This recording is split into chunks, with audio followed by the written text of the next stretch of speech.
A cena é um clássico de cinema. Um juiz comanda o julgamento, enquanto os cidadãos, atentos a tudo que se passa no tribunal, decidem se o réu é ou não culpado. Mas como funciona de verdade o tribunal do júri? Quais as suas funções? Como os jurados são escolhidos? Para responder estas e outras perguntas, eu recebo aqui no estúdio Enaldo Silva Moreira, juiz do Tribunal do Júri do Gama, e também Luiz Flávio Gomes, professor de Direito Penal. Agora, antes de iniciarmos a nossa entrevista, acompanhe uma reportagem produzida pela TV Justiça. No Brasil, o júri foi instituído em 1822 para julgar crimes previstos na lei de imprensa.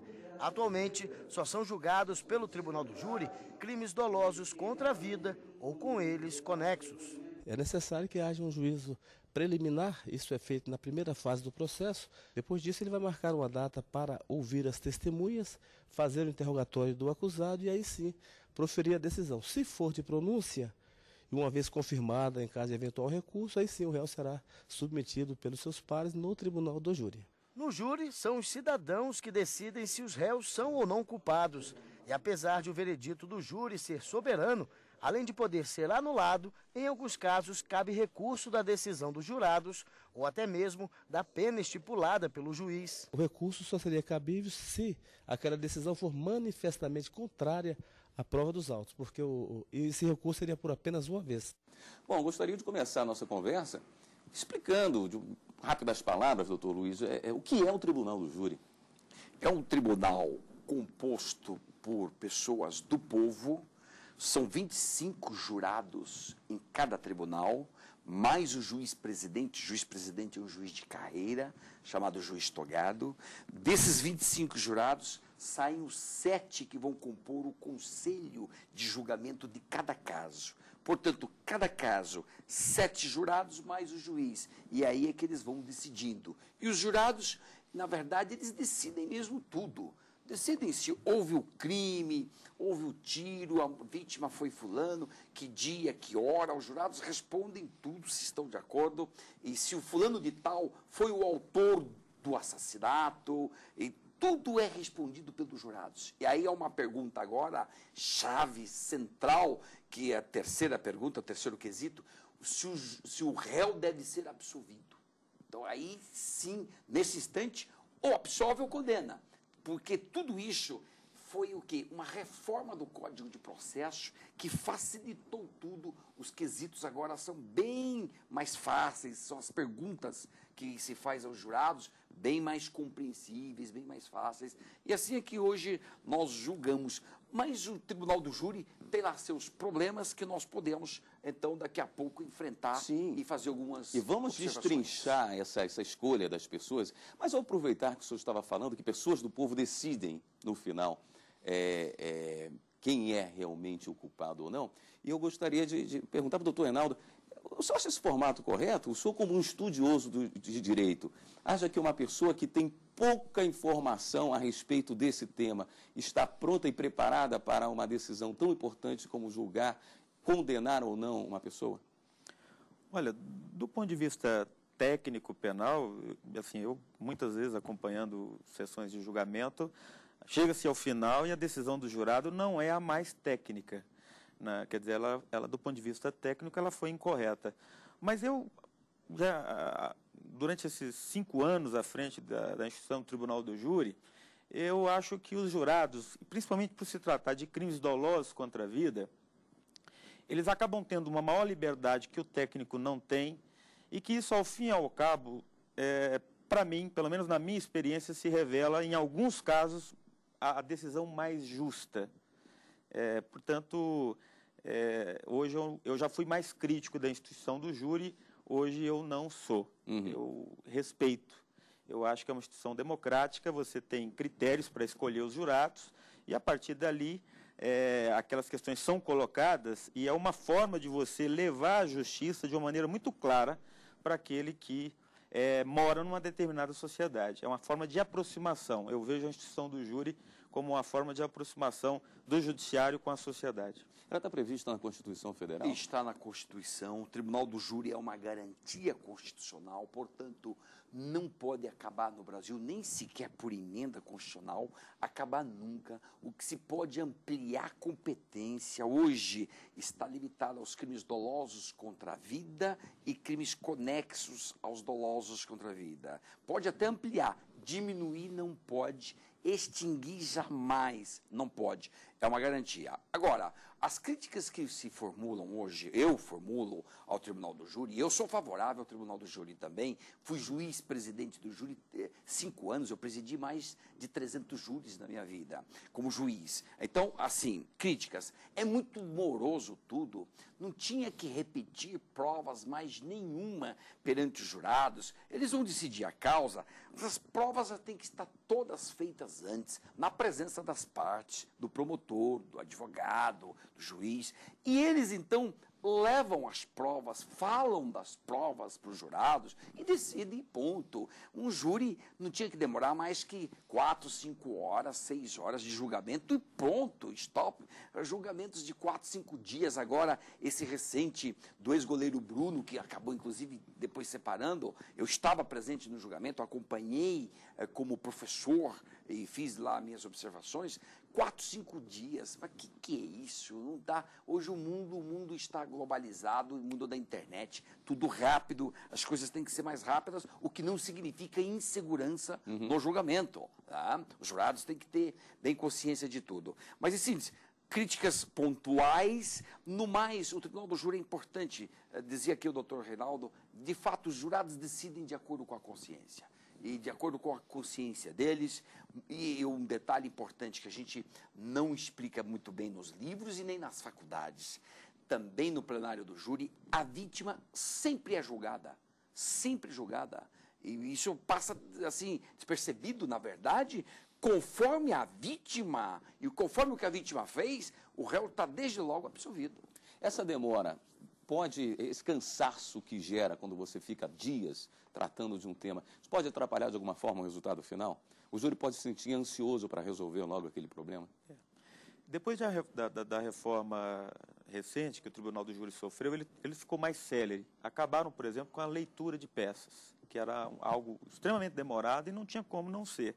Processo de 10 volumes, 2.000 páginas, aí levava um dia inteiro aí só na leitura. O procedimento atual ele é mais célere. Ele é mais célere. O que ocorre nesses julgamentos, principalmente esses julgamentos que vão para a mídia, né, os midiáticos, esses julgamentos há uma certa valorização da produção da prova em plenário. Porque, na verdade, hoje os jurados recebem do processo um relatório. Esse relatório, na minha experiência lá do Gama, com processos normais, o jurado leva 15 minutos para a leitura desse relatório, que é um resumo de tudo que aconteceu ali no processo, com as páginas onde se encontram as principais provas que contra o acusado sobre o processo, e os debates que, sendo um réu só, duram 1h30 para cada uma das partes. E a instrução em plenário. Todas as testemunhas ouvidas na primeira fase são ouvidas na presença dos jurados. Se as partes se limitassem a isso, nós teríamos um júri que começa às 8 e termina no máximo às 4 horas da tarde. Seria um prazo bastante razoável, até porque o jurado é o primeiro contato que ele está tendo ali com tudo que aconteceu no processo desde a data do fato. Então, eu entendo que esse é um tempo razoável. Agora, como bem disse o professor Luiz Flávio, quando a coisa se estende para 3, 4, 5 dias, eu acho que muito disso se deve a essa valorização das partes envolvidas, né? Tem mídia, eles acabam trazendo peritos para prestar esclarecimentos em plenário, que está fora do tempo, enfim. Para a defesa, ir para o Tribunal do Júri é um problema? Ele tende a ser mais rígido, não? Para a defesa nos dias atuais, você diz o Tribunal do Júri nos dias atuais? Os dias atuais, nós vivemos um país de extrema violência. O Brasil é o 20º país mais violento do mundo. Estamos com um índice de 27,3 homicídios para cada 100 mil pessoas.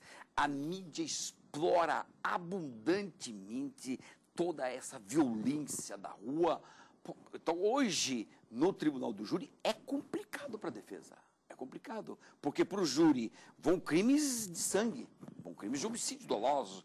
E, portanto, com essa pré-compreensão dos jurados, do que eles vivem de televisão, etc. e tal, sobretudo se é um caso mediático, aí a televisão fala do caso, fala muito e dá detalhes do caso, e fica falando do caso, muita gente vai para um tribunal do júri pré-julgado. Pré-julgado. O caso Nardoni, eu acompanhei todo o caso Nardoni os 5 dias, mas indiscutivelmente ali a mídia interferiu diretamente no resultado, porque dava todos os detalhes, mostra uma criança. Quando você tem como vítima uma criança, é uma exploração midiática brutal, todo mundo vê, vai para o julgamento, já está pré-julgado. Quer dizer, isolar depois não faz muito sentido. Mas mesmo assim é obrigatório o isolamento, né? Como é que se dá esse isolamento do júri? Sim, o jurado, uma vez sorteado, a partir daquele momento ele está incomunicável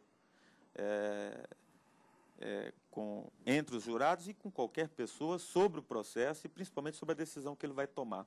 O sistema do júri brasileiro não permite comunicação entre os jurados, a exemplo do que ocorre nos Estados Unidos, onde os jurados podem deliberar, que talvez seja um aspecto até positivo, eu gostaria até que o professor Luiz Flávio falasse sobre isso, a possibilidade de trocar ideias ali e de chegar a um veredito que seja comum. Então, eu não vejo isso como algo ruim. No nosso sistema, isso não é permitido. E eu acho que é um dos aspectos negativos, né, do nosso Tribunal do Júri. O nosso Tribunal do Júri tinha que mudar completamente a sua forma de decidir. E eu admiro muito o sistema norte-americano. Discute todo mundo, dialoga, vê o que você compreendeu, o que eu compreendi. Quem assistiu aquela peça de teatro 11 Homens e uma Sentença, é um julgamento, são 12 jurados dos Estados Unidos. Estava 11 a 1, 11 a 0. O último vai votar e ele começa a levantar aspectos do caso que vai convencendo um, convence o outro, convence o outro, convence o outro. No final, virou. Ficou 12 a 0 no sentido absolutório do réu. Então, é importante conversar, sim, dialogar. Não tem isso de... É um sistema antigo de pressupor que o leigo não saiba nada, que não saiba conversar, que não saiba... Mas, claro que sabe dialogar, conversar e ter convicção de um caso que ele vai julgar. Eu sou totalmente favorável a comunicar e dialogar. Sou totalmente... Bom, a conversa está ótima, né? Mas nós vamos para um rápido intervalo e voltamos já já. E aí a gente vai conversar um pouco mais sobre como é feita essa escolha, que pessoas podem participar. Enfim, você vai conhecer um pouquinho mais do Tribunal do Júri. Voltamos um instante aqui com o programa Fórum.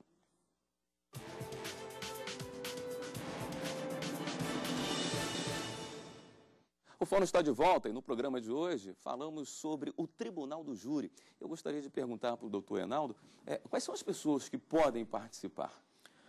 Olha, a lei restringe aquele que não tem idoneidade. Ela fala de idoneidade reconhecida, né? O juiz encaminha ofícios para entidades de classe, representativa, bancários, de todos os níveis da sociedade, pessoas reconhecidamente idôneas. E essa idoneidade é apurada através de pesquisas de folha penal, pessoas que já responderam a processo criminal, que estão respondendo, né? É feito um levantamento, essa lista ela é publicada, qualquer pessoa, inclusive, pode apresentar algum óbice a qualquer daqueles jurados que foram sorteados ali, né? As entidades, na nossa experiência aqui, as entidades, elas mandam essas indicações de nomes, esses nomes de acordo com a população do local. Por exemplo, população acima de 1 milhão de habitantes. Você terá de 800 a 1.500 jurados. Abaixo desse número, abaixo de 1 milhão, de 500 a 700 jurados. E as instituições mandam esses nomes, essas 500 cédulas, né, contendo esses nomes, ela compõe uma urna. Essa urna, com a presença de representantes da Ordem, do Ministério Público, da Ordem dos Advogados, do Ministério Público, é feito um sorteio dos 25 que irão compor a cada mês o conselho de sentença, né, que é o tribunal do júri. Tem mais algum tipo de filtro? Idade máxima, mínima, escolaridade, nacionalidade? Idade mínima é 18 anos. Idade máxima não tem, não há o requisito da escolaridade. O analfabeto pode ser jurado. Uhum. E então a E idade dessa mínima. forma representa bem a sociedade, não é? A intenção da nossa lei é essa, né? Que haja representatividade. Então, a idade mínima é de 18 anos, idoneidade moral. É o que está previsto em Com lei. que frequência essas pessoas podem ser chamadas? Tem gente que pensa assim, se eu for participar uma vez, os caras vão gostar de mim, vão me chamar toda semana, isso vai ser horrível. Não é assim que funciona. Não, agora está na lei que participou de um ano, ele não pode mais voltar para o ano seguinte. O nome dele é excluído, está fora, para não ficar um jurado profissional. Sim, Né? De repente o sujeito se especializa isso na vida. Né? Então, não é para ficar repetindo o jurado. O jurado é para trocar mesmo e sempre. Agora, um aspecto do júri que vale a pena talvez a gente contar aqui para as pessoas. Nós estamos aqui falando como ele funciona. Vamos falar um pouquinho de como ele não funciona.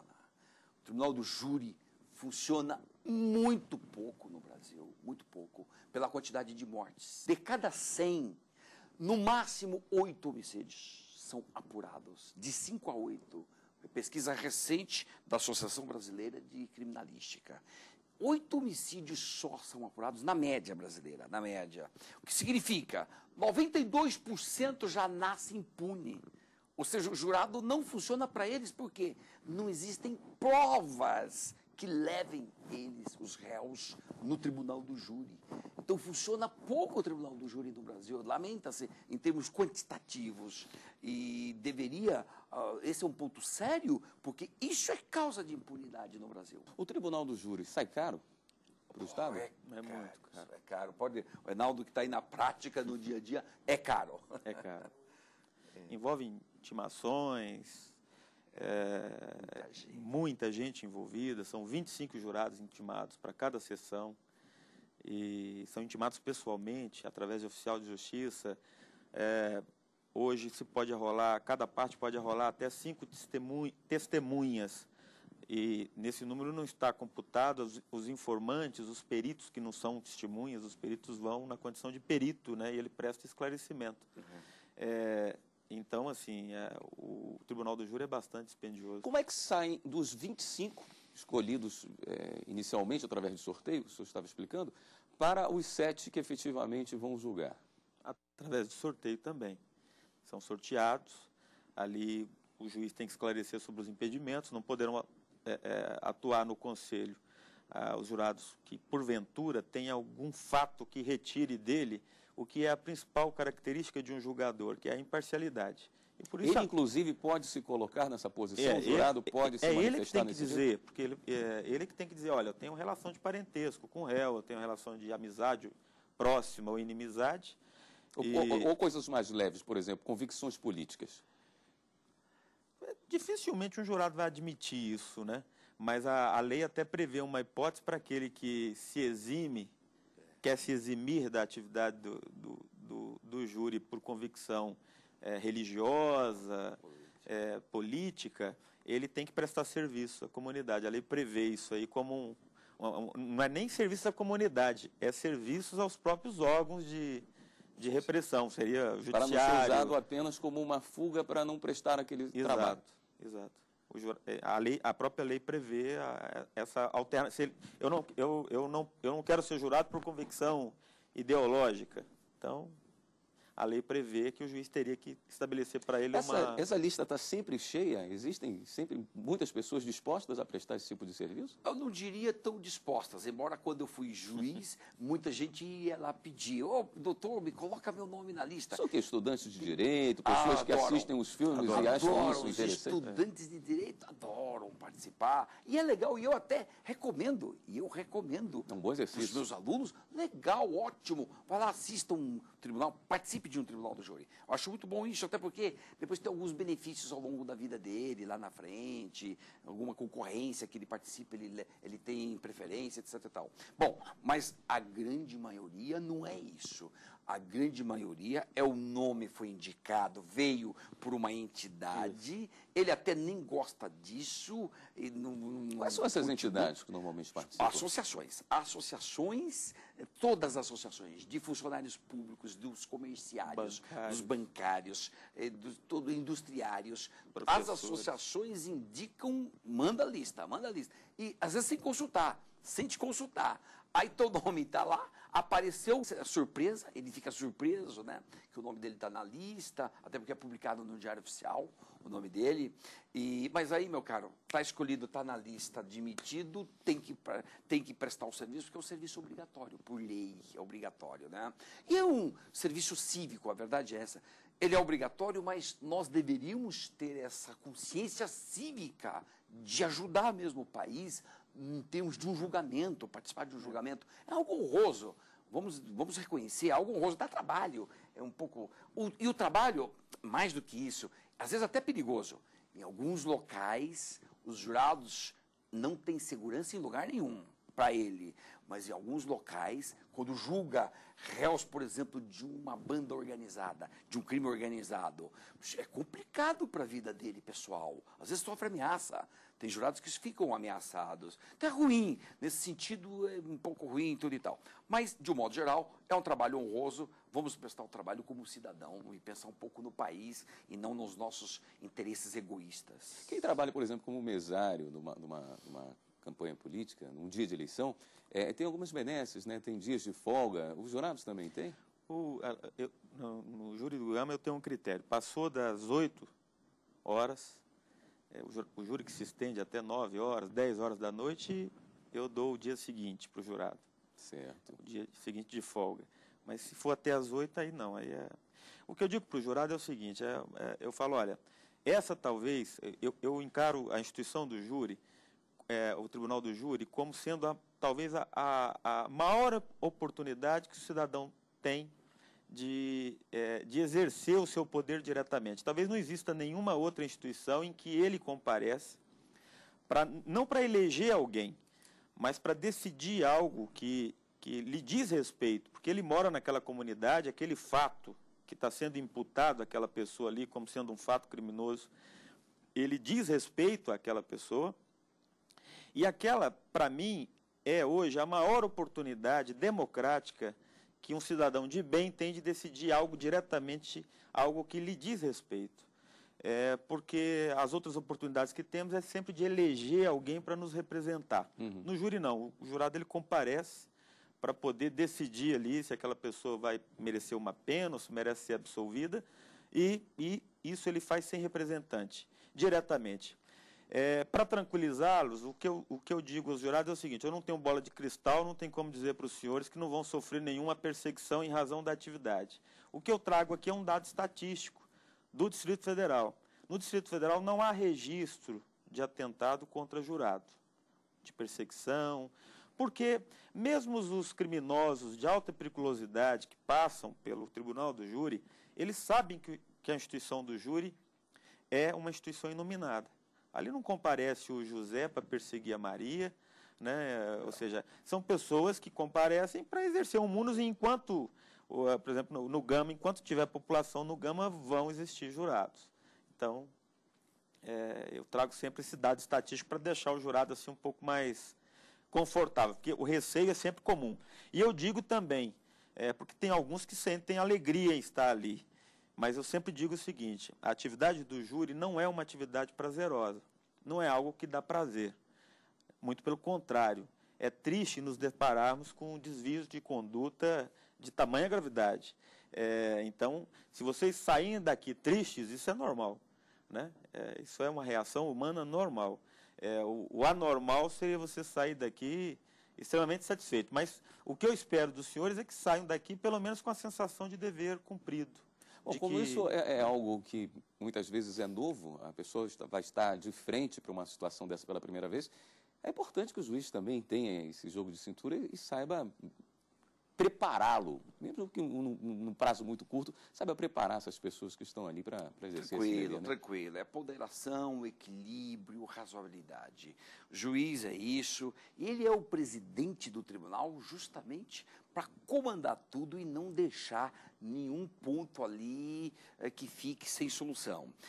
Tranquilizar os jurados, acalmar as partes, o promotor às vezes se excede, o advogado se excede, às vezes até tem debates assim muito acirrados entre eles. O juiz então vai com a sua ponderação, seu equilíbrio e coloca tudo em paz, em ordem. Juiz é para isso. Juiz é sensatez, juiz é prudência e equilíbrio. Tem até uma brincadeira lá na minha comarca do interior de São Paulo, e dizia assim, o juiz tem que ter prudência e equilíbrio. Se ele souber direito, ajuda um pouco, né?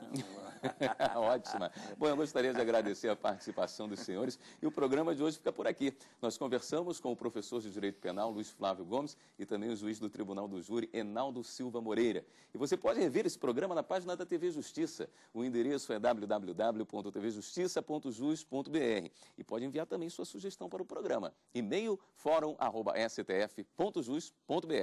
Na próxima semana tem mais uma edição do Fórum para você. Até lá.